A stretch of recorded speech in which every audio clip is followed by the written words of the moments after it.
오늘은 성령 강림 주일입니다. 사도행전에서 예수님께서 부활하시고 승천하신 후에 성령께서 제자들이 모여 있는 것에 오셔서 각 사람 위에 임하시고 그곳에 교회를 이루신 날입니다. 보통 성령이라고 하면 무엇이 머릿속에 떠오르시나요? 개인적인 판단이지만 보통 성령이 주시는 은사, 능력, 어떤 기적들을 많이 떠올리실 것 같습니다. 성령에 대해서 주로 어떤 보기 드문 하나님의 능력을 행하시는 존재로 여기면서 방언이나 병을 고치는 능력 등등 평범한 일상에서는 좀처럼 경험하기 어려운 그런 신기한 일들을 성령과 연관시키는 것 같습니다. 물론 그런 일들이 성령과 관계 있는 것은 맞겠지만 성령의 일은 단지 기적적인 일일 뿐만 아니라 우리가 일상에서 경험하는 평범한 일들도 당연히 포함합니다. 하나님의 따뜻한 마음으로 누구를 용서하고 용납하는 일, 또 낮은 마음으로 누군가를 돌보고 섬기는 일도 성령께서 하시는 일입니다. 또 우리가 맡은 일을 주님께 하듯이 최선을 다하는 것, 또 자기의 일뿐만 아니라 다른 사람들의 일을 돌아보면서 그 일이 잘 되도록 함께 돕는 일도 모두 성령께서 하시는 일입니다. 성령께서 우리 안에 함께 계셔서 하나님의 마음을, 또 성령의 열매를 우리 안에 맺어 가시는 것이죠. 이 시간 본문도 성령께서 하시는 여러 가지 일 중에 하나를 말하고 있습니다. 바로 간구입니다. 성령께서 당신이 원하시는 바를 이루어 달라고 아버지 하나님께 간구하신다는 것이죠. 이 성령께서 간구를 한다는 게 조금만 생각해 보면 참 이상하게 들립니다. 왜냐하면 이 성령은 삼위일체 하나님 중에 한 유격으로 존재하는 또한 하나님이시기 때문이죠. 보통 하나님은 누군가의 간구를 듣고 그에 대해 응답을 하시는 분이지, 내가 이것을 원하니까 이것을 이루어 주세요 라고 하는 그런 간구하는 분으로는 잘 받아들여지지 않습니다. 그런데 성경은 바로 그 일이 일어나고 있다고 얘기를 하고 바로 그 일이 우리를 위해서 일어나고 있다고 말을 하죠. 성령께서 연약한 우리를 위해서 간구한다는 것입니다. 본문 26절입니다. 이와 같이 성령도 우리의 연약함을 도우시나니 우리는 마땅히 기도할 바를 알지 못하나 오직 성령이 말할 수 없는 탄식으로 우리를 위하여 친히 간구하시느니라. 26절은 성령께서 우리의 연약함을 도우신다는 말로 시작합니다. 그런데 그 말에 앞서 처음에 이와 같이 라고 말하면서 이 성령의 도우심에는 이 본문에 앞서 말한 어떤 배경이 있는 것으로 보입니다. 어떤 배경일까요? 우리가 앞부분을 함께 읽지 않았는데 간략히 말하자면 예수님을 믿는 성도는 하나님의 구원을 소망하며 기다리는 상태에 있다는 것입니다. 식상한 질문, 많이 들어보셨을 질문 하나 드려보겠습니다. 여러분 구원 받으셨습니까? 네, 모두 다 아멘이세요? 그렇다면 여러분이 구원을 받았다고 이렇게 자신 있게 고백을 하시는데 여러분이 현재 살아가는 모습과 그 삶의 환경, 그 모습은 정말로 구원받은 사람의 삶의 모습과 환경이라고 자신 있게 얘기하실 수 있습니까? 네, 믿지 않는 사람들이 여러분을 향해서 참 너 사는 거 보니까 넌 참 믿지 않는 사람들과는 완전히 다르게 너의 삶에는 어떤 고통도 어려움도 없이 정말 구원받은 사람의 삶 같구나 라는 얘기를 들어보신 적이 있습니까? 거의 100%에 가까운 그리스도인들이 이런 말을 듣지 못했을 거라 생각합니다. 오히려 반대로 예수님을 믿거나 안 믿거나 우리가 살아가는 모습이 크게 다르지 않는 것 같구나 라는 말을 들을 것 같습니다. 분명 성경 말씀으로는 예수님을 믿으면 우리가 하나님의 자녀가 되고 영생과 구원을 얻었다라고 하는데 그래서 우리는 그 말에 따르면 이미 그 구원의 삶을 당장 살아야 할 것 같은데 우리의 삶을 살펴보면 믿음을 가진 후에도 믿지 않는 사람이 사는 모습과 별반 다르지 않는 것처럼 보입니다. 그렇다면 우리가 정말 받았다고 고백하는 그 구원은 어떤 것일까요? 그게 거짓일까요? 아니면 우리가 사실은 구원받지 못한 것일까요? 본문 로마서는 그에 대해서 그것이 거짓이라거나 우리가 구원을 받지 못했다라고 말하는 게 아니고 우리는 받은 그 구원을 소망하며 기다리는 중에 있다라고 얘기를 합니다. 하나님께서 우리를 구원하시기로 약속했기 때문에 우리는 하나님의 때에 반드시 구원을 얻을 것이고, 사실상 우리는 그것을 이미 받았다고 얘기할 수 있습니다. 하지만 한편으로 그 구원은 아직 이 땅을 살아가는 우리에게 여전히 소망으로 남아 있습니다. 아직 우리에게 완전히 오지는 않았다는 것이죠. 그래서 성도는 이 땅에서 하나님의 구원을 소망하며 기다리며 살아가는 상태입니다. 예수님을 믿는 성도 역시 믿지 않는 사람들이 이 세상을 살면서 당하는 어려움과 그 아픔을 똑같이 당하면서 살아간다는 것이죠. 하지만 다른 것은 그러한 현실의 고난을 똑같이 겪으면서도 그 속에서 하나님의 구원의 때를 기다리며 살아간다는 겁니다. 성도는 하나님의 구원의 약속을 받았지만 마치 그것이 곧장 올 것 같았는데 그 기대대로 이루어지지 않는 현실 속에서 신음하며 살아간다라고 앞선 구절들은 얘기하고 있습니다. 그런 현실의 문제 속에서 우리 성도는 구원을 소망하는 자로서 하나님께 자신의 진정한 필요를 위해서 무엇을 어떻게 구해야 할지 잘 알지 못합니다. 왜 그럴까요? 성도는 믿지 않는 사람들이 하나님의 구원에 대해 전혀 알지 못하기 때문에 그저 이 땅의 것만을 얻고자 하는 기도와는 다르게 기도해야 하기 때문입니다. 또 한편으로 성도는 아직 이 땅을 살면서 이 땅의 고난을 함께 겪는 사람이기 때문에 이 땅의 필요에 대해서도 역시 구해야 합니다. 한편으로 이 땅에 매이지 않는 하나님의 구원을 소망해야 하고, 또 다른 한편으로는 이 땅의 필요에 대해서도 간구해야 하기 때문에 그가 진정으로 하나님의 뜻에 완전히 합하여 하나님께 기도하는 것이란 매우 어렵다고 할 수 있죠. 단지 우리에게 지혜와 분별력이 없어서이다 라고 말할 수도 있겠지만, 그보다 더 넘어서 우리가 육신을 가졌기 때문에, 그렇게 우리는 연약해서 쉽게 시험과 유혹에 넘어가기 때문에 기도에 있어서도 우리는 하나님이 바라시는 뜻보다 우리의 육신적이고 자기 중심적인 기도를 드리기 쉽기 때문입니다. 그런데 성령께서 그런 우리의 연약함을 도우신다고 합니다. 우리가 하나님께 무엇을 어떻게 구해야 할지 마땅히 알지 못할 때 성령께서 말할 수 없는 탄식으로 우리를 위해 간구하신다고 말합니다. 이 성령의 탄식은 바로 구원의 약속을 받았고 또 구원을 향해 가면서도 현실의 고난을 인내해야 하는 우리의 곤고함에 성령께서 참여하시는 그러한 탄식입니다. 성령께서는 우리의 아픈 현실을 그저 멀리서 바라만 보며 간구하시는 게 아니라 우리의 아픈 현실에 함께하여 탄식하며 간구하시는 것입니다. 여기서 성령께서 하시는 간구가 바로 중보기도입니다. 성도가 하나님께 마땅히 기도할 바를 알지 못할 때 성령께서 성도를 위해서 하나님과 성도 사이에서 중재하여 탄원과 간구를 하는 것, 이것이 중보기도입니다. 특별히 이 시간 예배 순서에 중보기도대 발대식이 있는데, 앞으로 중보기도 대원으로서 헌신하시는 많은 분들께서 이 성령의 중보기도 사역에 동참하며 다른 많은 성도들을 위해 함께 기도하는 은혜가 충만히 있기를 바랍니다. 우리가 성령께서 하시는 이 중보기도 사역에 동참하기 위해서 필요한 게 무엇이 있을까요? 첫째로는 본문의 배경에 대해 먼저 살펴본 것처럼 우리의 기도는 바로 하나님의 구원을 향하는 그러한 길 위에 기도여야 한다는 겁니다. 우리의 기도가 마냥 이 땅에서 우리가 갖고자 하는 것을 얻고자 하는 소원 성취식의 기도가 되어서는 안 된다는 것이죠. 물론 우리는 여전히 연약한 육신을 갖고 이 땅을 살아가기 때문에 일용할 양식을 위해서 또 우리가 맡아서 하는 최선을 다하고 있는 일이 잘 되기 위해서 간구해야 합니다. 하지만 그 모든 것의 바탕에 우리는 그것들 자체를 목적으로 하는 것이 아니라 하나님의 나라를 소망하고 향해 가는 성도로서 그것들을 구하는 자세가 필요합니다.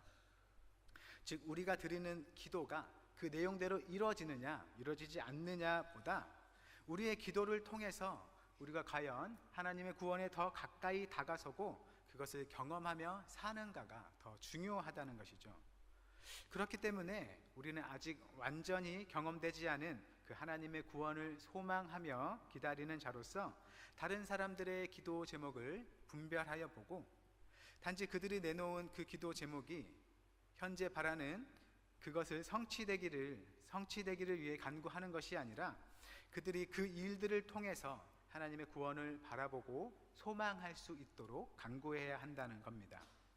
우리가 살아가는 삶의 자리, 또 그 방향은 어디까지나 이 땅이 아니라 하나님의 나라와 구원이라는 것을 기억해야 한다는 겁니다. 둘째로는 성령께서 우리 삶의 궁핍과 공고함에 대해 말할 수 없는 탄식으로 함께 하시며 우리를 위해 간구하신 것처럼 우리도 우리가 기도하는 그 사람의 형편을 진정으로 공감하며 기도해야 한다는 겁니다.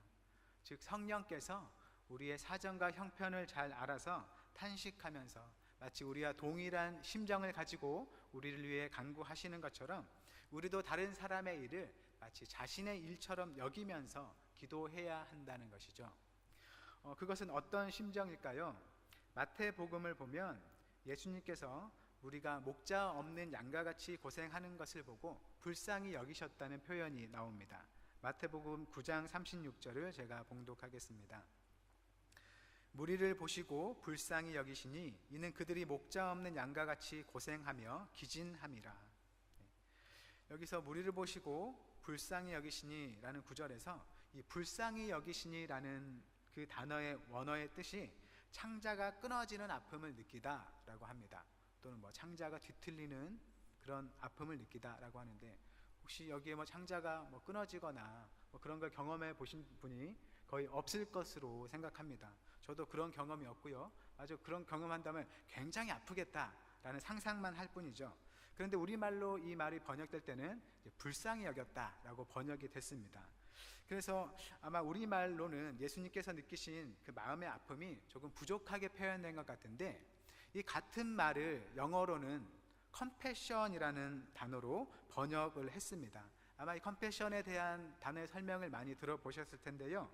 이 compassion이라는 단어가 두 가지 단어가 합쳐서 만들어진 단어라고 하는데, 앞에 있는 come이란 말은 함께 하다라는 뜻이고, 이 뒤에 있는 passion이라는 말은 고통 또는 순환이라는 뜻이라고 합니다. 그래서 compassion이라고 하면 그걸 그대로 붙여보면 함께 고통을 겪다, 고통에 함께 하다라는 뜻으로 볼 수 있겠습니다. 하지만 이 컴패션을 영한 사전으로 찾아보면 동정심 또는 연민 정도로 나옵니다.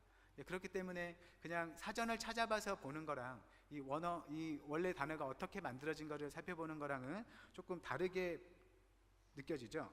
그래서 원어대로 어원을 찾아봐서 이 고통과 함께 하다라는 좀 더 적극적인 뜻으로 이 의미를 받아들이면 예수님께서 그들을 보고 어떤 마음을 가지고 안타까워했는지를 우리에게 알게 해줍니다.